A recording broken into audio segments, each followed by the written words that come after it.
And Larry, you're getting ahead. I might be saying slam dunk later, but that's perfect. I love that you put slam dunk in there. That's perfect. I like driving it forward. If you don't know who I am, my name is Neil McDonnell. I'm the president of the GovCon Chamber of Commerce, and I want to welcome you to my daily live federal sales training where we teach tips for success in the federal market. I spent 20 years as a small business owner in the federal market, and since 2018, I've been teaching people like you that government contracting, it is not a secret. It's just a process. And I really believe at my core that if you know and follow a process, you're going to achieve the success that you want. That's what I want for you, and I'm sure that's what you want for yourself, is to be able to achieve that success. Before we get started, do me a favor, help buyers remember who you are, help others in the community and me remember who you are. If you haven't done so already, put into the chat your core competency, 2 or 3 words, along with your company name. Make it easy for us to remember who you are, your company, and what you do, right? That goes back to what I said early on, knowing that slam dunk opportunity.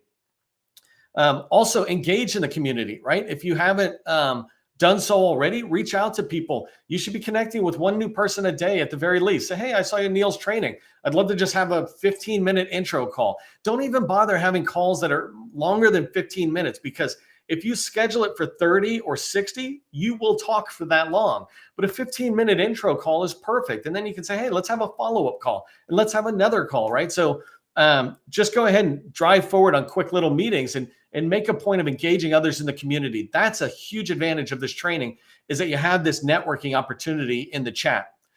Finally, some of you have already done this, but do me a favor, put your city and state into the chat. Let me know where you're coming from.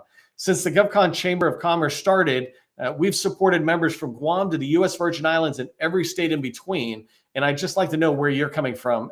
It's exciting to know who we're helping out there and who's engaging with us. Okay, so we got a fire hose of training to go into, and I'm going to use this one slide, and I'll let you see it, but really, at the moment, it's a reminder for me of the agenda I want to go through. But let me share my screen.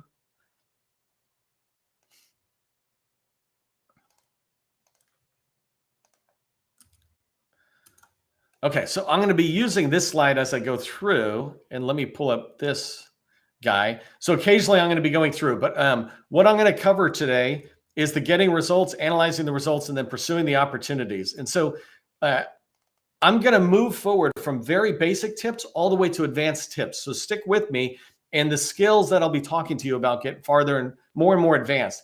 And so the first thing I just want to talk to you about is, how do I come into the Federal Procurement Data System, FPDS, and search for data in a way that I can find stuff?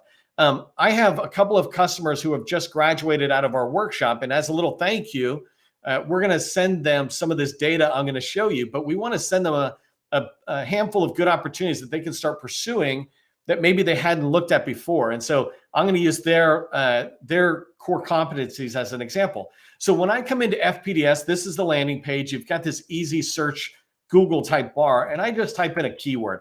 I'm a massive fan of keyword search. That's what I try to use. I don't really focus too much on PCS or NAICS codes, because you kind of then go down and look at keywords anyways, and not often will people put the right, well, let me rephrase that.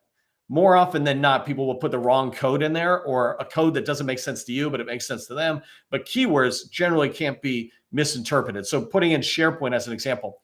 So when I come back, one of the first things I see when I'm doing results like this is that I'm getting companies that have the word SharePoint in it. And while that might be interesting, that's not what I'm looking for. So I want to filter down the results. And the first tip I want to teach you here is just how to use the tool to further filter down the results you get. So I'm clicking on this advanced button. And when I do, I have more options. You need to go through and learn this tool, right? Practice the tool. But I'm going to move forward at a fairly good pace, but I'll pause occasionally when I'm doing it. So the first thing I'd like to do is to find SharePoint opportunities that that they fit in this description. So I already forgot what it was called. Hold on one second. I got to go in here and remind myself of the field. Down here, so description of requirement. That's what I was looking for. So let me come back. By the way, sometimes FPDS doesn't work the way you think. Don't worry about it. Just keep popping back and forth and it'll be fine. So I'm going to add a field. I'm going to come down here and I'm looking for that description field, description of requirement. And I want it to contain SharePoint. So I want this field to have the word SharePoint compared to anything in all of FPDS to have SharePoint. So I'm going to go ahead and say, in this case, I'm just going to say, give me a new search. And when it does, now I've got a whole bunch of opportunities that, 6,000 opportunities that have SharePoint in there. Now, the next thing is I'm looking for opportunities that are expiring. So I want to filter that down one more time. You can filter down a lot, but I'm just going to show you 2 today. The next thing is the estimated, where is it? Right here, estimated completion date. So I'm going to click on that, and I'm just going to click on the calendar icon. And for me, I like going to the next fiscal year. So I am saying I want to see opportunities that are going to expire on October 1st, 2023, which is fiscal year 2024. So they're expiring that date and beyond. And I'll tell you why in a second. Let me just get the other filter in place. So I'm going to change the month to October again and the date to the 1st. And so now I got this 2-year window because I'm trying to fill my pipeline 2 years out. I'm looking for opportunities that are expiring, so they're in my pipeline. I can begin to pursue them. The reason I'm not using FPDS at the moment to pursue opportunities before October 2023 is because I should have done that a long time ago, and it's too rushed. So between now and the end of this fiscal year, I've got other ways to find opportunities. But if you start today looking at opportunities that are expiring, you will be able to get into this rhythm where every single year you've got expiring opportunities. I'm just not doing it in the first 9 months of my starting this example. Excuse me. So I'm going to go ahead and say search. And what it did now is filtered 6,000 results down to 279. I don't know if you noticed that, but right here where my mouse is, there was 6,600 opportunities. Now there's 279, which is awesome. It's the next step. It's my ability to look at it. One other tip I want to show you is I'm going to Control A and Control C this. So I'm copying this, this language for the search, so I don't have to keep hitting the advanced button. Let me come back here, and I just want to show you when I find a good search that works for my company or the company I'm supporting, then I'll save that search. So I don't have to keep going in and hitting those filters. As I move forward, I probably will have more advanced filters.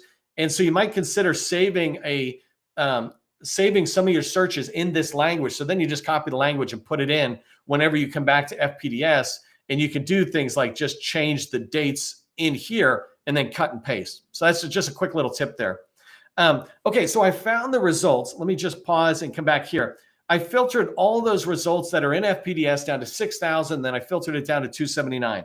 That's enough filtering for the moment. You can do more filtering on your own, come in and really become an expert at this tool. The next thing I want to show you is, before I do anything else, I just browse through here and try to get an understanding of what am I seeing. So an example is, if you look on, and let me see if I can zoom in here, stick with me 1 second. So I zoomed in and they got a horrible zoom. Maybe that's good enough right there. But I zoomed in. One of the first things I look at is the departments, or are the departments, right? And I can see here that HHS has got a ton of opportunities that say SharePoint, but Department of Agriculture, for example, only has 10. What that tells me, because I know that SharePoint is everywhere, what that tells me is that SharePoint at the Department of Agriculture is probably woven in to a different type of contract.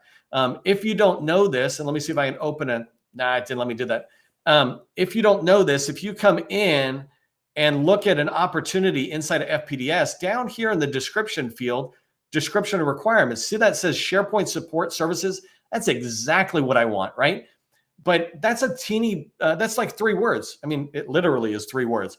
But if I went into SAM, for example, I could find whole PWSs. So a different training, I'll show you how to find the same type of opportunities, but now digging into SAM, which has a lot more depth of its research. By the way, this is what I meant by sometimes you do something in FPDS, I can't go back. Everything I just did is gone, which drives me nuts, right? Until I sit there and solve the problem by coming back here. And now I can just put it in here. Boop, home. I'm going to delete that, hit enter. And now I got my 279 results. So I didn't have to go through all those filters again. That's why I like cutting and pasting it. So I was showing you on the left-hand side, though, I can look here and see, well, if I'm trying to decide who's doing SharePoint, who's got a lot of opportunities, I can begin to pursue it. if you're focusing on a particular agency, you can literally just click on HHS as an example and say, now I just want to come into HHS and look at their 88 opportunities because HHS is my primary target. Let's just go in there. And I can see in HHS which commands or which subordinate agencies are doing this, have contracts for SharePoint. So I can see right here, NIH and CDC have 30 each. I'm going to go in there. I'm going to go figure out who they are. And this is a good spot for me to stop and show you the third thing I wanted to talk about, right, is, let me come back here. So you filter the data, then I perform a basic review. I'm just seeing what's there. I decided to go deeper into HHS. And so what now? I want to just go in here and hit the CSV button. When you click that, you'll be able to export this data. So I can save it, which I would have done. But in this case, I'm just going to hit open. And that'll come back with the results for me in a split second. There you go. And what I want to show you next in a second is how to analyze some of this data. Before I do, though, do me a favor, put research into the chat, into the comments. Let me know you understand that getting the results is coming from that first step of the 7-step process to success that we teach. Research. Research is the first thing. Next thing we're going to do is analyze the results. And so the first step I'm going to do is prepare that CSV. So you get this CSV. It's a lot of stuff. Here's how I prepare stuff, and I encourage you to do it similarly. I teach that what you do over and over again is a habit. What you do once in a while is not, right? So I like clean spreadsheets. So the first thing I'm going to do is come up every single time, because I might save this, somebody else might use it. So I want to go through the format. I just changed it to bold. I changed the color. I'm going to come up here to view. Over here on the freeze pane, I'm going to say freeze the top row. Now, when I scroll down, I always have my header visible, right? And the last thing I'm going to do, so I'm just going to click in the first tab, and I'm going to go back to my home tab, however you do this on your spreadsheet tools. But I'm going to come here and say filter. Now what I've done is turned it so I can go to this NAICS field and I can say, just show me 5.4, 5.11, or you know what I'm saying, right? And now I can see stuff. So in 2 seconds, I made this sheet my own. The last thing I will do, let me get rid of this filter. The last thing I like doing is I highlight it all. And then if you haven't done this, between A and B, there's a line and you see the 2 arrows. If I double click on a Windows machine, if I double click, it makes the columns all fit the width of the characters that are in there, which just makes it easier for you to read and see. Now I can start looking at the data. And so let me just pause for a second just to see where I'm at. So that was preparing the CSV data, right? Now I'm going to review it and pick my favorites. This is going to be a little harder because I only chose 88 opportunities. If I had a lot more, I'd be able to pick a lot more favorites. But what I want to do is I want to come in and start seeing the data in certain ways. And so first thing I like to do, because I like bigger contracts. It's easy. It's just as hard to win $1 million contract as a $100,000 contract. So I like starting at the top and seeing if I can play there. But so here I'm just sorting it to see what I can see. And what I can see is there's not that many opportunities. Like right here, you can see that there's 15 opportunities that show you, that are over $1 million, right? The other ones are great. They're task orders, so they might be shorter window, whatever it is. But this ability to see it. So that's one thing I like looking at. The next thing I'm looking for is, as I come over, I'm trying to understand just a general understanding of how these were awarded. So I can see that there's 2 that were done at FDA on a BPA. So I might want to try to figure out, what is that BPA? Can I get on that BPA? Is it expiring? What are the details? I don't know anything about it. And by the way, I don't ever claim to know everything. You can't know everything. So like right here, I see DCA definitive contract. I don't know what DCA is because it's just slipping my mind. Somebody might put it in the chat and go, oh, DCA is this. But I can see that there's these definitive contracts and then there's delivery orders as you go down. So my ability to just understand how are these SharePoint opportunities being awarded. Something like this is a big flag for me. Let me reverse this. Hold on.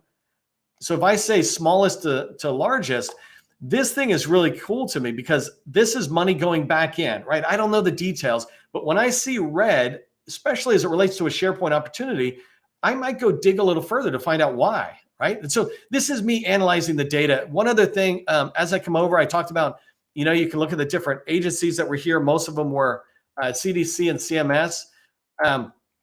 And then you could sort the NAICS. I generally don't care about those. I told you, I don't really care about those because They're just so subjective.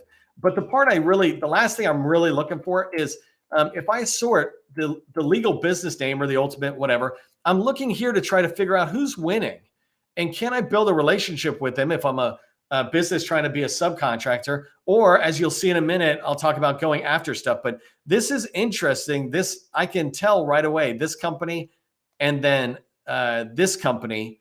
I'm guessing if I went in and looked that these would be 8A opportunities, that they were set aside 8A opportunities. So I'm not going after it. Excuse me, I'm not going after it in today's training, but you might go after it as an 8A. But soft tech, scope, I'm like, okay, these guys are winning. I got to get in and talk to them, especially scope, right? I know who they are, or soft tech, excuse me. I know who they are. I might want to pursue it. But this is a quick analysis of this.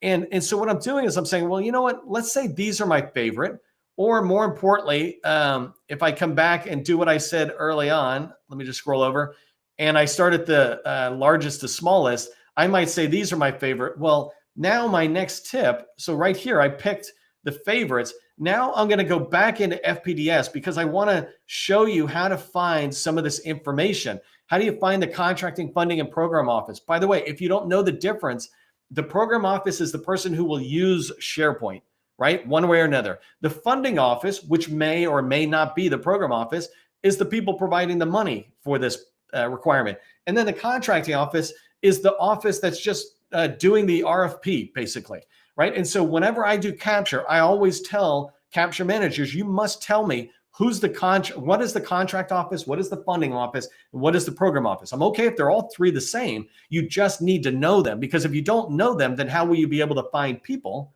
to pursue to ask questions? So anyways, I want to find this information. I want to find out who the government point of contact is, the contract vehicle used, and then the incumbent, and we'll come back to that. By the way, if you're tracking on that, put targeting into the chat, because that's exactly what we're doing here. So I exported the results to Excel. I was looking at it, and now I'm coming back in here, and I said I have some favorites. And so I'm going to show you how I sort this in a way that shows me those favorites. It's basically called action obligation right here. So you see how I got 0 at the top? What I'm really looking for is the biggest ones. And so I'm saying sort by descending. That's the highest to the lowest in this case of action obligations. So tell me how much money from the biggest one to the lowest. And so when I sort, there's my $7 million opportunity. Now I want to be able to go in here and find this. And hold on one second. Let me see if I can duplicate this tab. So I don't, there you go, good. Because I don't want it to wreck it on me. Okay, this will let me go back. But okay, so here's in this opportunity. The first thing I'm looking for is a government point of contact, because it's at the top. And in here, I got none. I'm like, all right. So most times you'll find somebody. Sometimes you won't. But right here, I can see it says HHS, Y. Gill, and T. Freeman. And I got a feeling that if I went and just took that into Google, I could find somebody by just separating it out, saying T. Freeman, HHS, and I might find it. Also, though, I could go over to Sam and I could find this opportunity and begin to pursue that person farther by using these numbers in the document information section. But so I'm gonna come back to you in a second. That's who I was looking for there. The other thing is, as I come down, I'm looking for some of the other key pieces of information that are in here. So I talked about the funding office, the funding agency, and the contracting office. And so here you can see CMS is the one who managed this RFP, this contract, out of their acquisition and grants management office. And you can see they're the same office for funding. This doesn't tell me, by the way, in FPDS who the program office is. In order for me to find that out, I would dig further into the RFP material, the PWS, whatever, where it will tell me who's using this. But I got a really good feeling it's not these guys. It's not the acquisition and grants management office. And so as I'm coming down, the next thing is I want to find the information about the incumbent. So let me just help you track. So the contract funding program offices, the government POC, and the incumbent. And so here, I'm able to find their information, and from this, I can go look at them on further in FPDS and USA Spending. But more importantly, I can go into SAM and DSBS and find contact information. If they're a large firm, I'll go into LinkedIn and try to find a point of contact who might be selling into the HHS as an example. And but here I can see the information about them and decide they're an 8A. Remember I said there's a good chance that these bigger ones were 8A firm, and I can track on it. So this means it's a competitive one and it's coming out. This is interesting. It says a major program agency SharePoint. I'm like, all right, let me go find it. I don't want to teach you everything about FPDS. I'm just showing you as you come down, you can keep seeing these folks. And as you can come down, I'm trying to find, I can't remember or see where it's at here, but I'm trying to look at it. Okay, so here it's 8A competed. What I was looking for is for it to say it was on stars 3, where it was at happened. But here it talks about the vehicle. So when you look in this area under competition details, you can find that information. I'm going to pause because I'm running out of time, but you can click into different opportunities. Let me come down a little bit and just try one more.